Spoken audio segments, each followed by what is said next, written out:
ডাঙৰ কাম কৰিব নালাগে যে আপুনি পুষ্টিতে সহজ ভালকে simple Kahani same situation but he started thinking and rest started eating eating वाला क्या हुआ कोई हम लोग जानते नहीं तो এখানে কি কৰিব লাগে সদায় অলপমান খেলি হ'ব লাগে যেনেকৈ মই কৈছো ধনী মানুহৰ নাম কৈছা তোমালোকে মুকেশ আম্বানী আদানি এনেকা पर टेल मी वन थिंग कि जितने भी धनी आदमी इंडिया में है इनमें से कितने लोग हैं जो गवर्नमेंट में जॉब करते हैं how many of rich person in India are in government sector কোন আছে নেকি যে মানে ধনী মানুহ আৰু গভৰ্ণমেণ্ট চাকৰি কৰে কোন আছে কোই হে আছে না নাই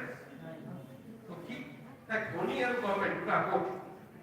ইলিগেল हो पाए इलीगल तो नहीं होगा ना धनी बोले इलीगल माने तो नहीं होगा बेईमानी करके तो बहुत धनी है और आपको मालूम है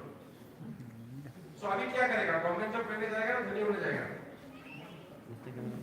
और तो बोला गवर्नमेंट जॉब करेगा गवर्नमेंट जॉब तो भाव धनी वाला भाव तो भाव धनी भी होगा गवर्नमेंट जॉब भी करेगा दोनों करेगा ना सरकार में जाएगा थोड़ा पैसा मारेगा और दुकान खुलेगा दिन में सरकार रात में सरकार और अपना तीनों सरकारी या निजी सरकारी काम करो धनी होना है but anyway you try आप लोग ट्राई करो गवर्नमेंट में या प्राइवेट में that is your thing but आते मन पड़ेगा हमारे डिमांड स्टूडेंट আছে suppose Kokrajhar যদি কালি DCA কয়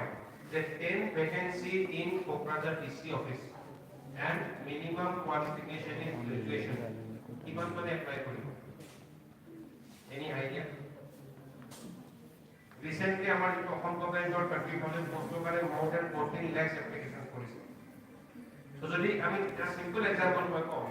তাতে মই ধৰিছো যে 30 তে সাপোজ আমি যদি কোকৰাঝাৰ কালি DCA কয় যে 10টা ভ্যাকেন্সি আছে আর মিনিমাম কোয়ালিফিকেশন ইজ গ্রাজুয়েশন তো কিমান মানে আমরা এপ্লাই কৰিব এনে আইডিয়া রাফলি minimum suppose qualification is graduation 10 vacancy কিমান মানে এপ্লাই কৰিব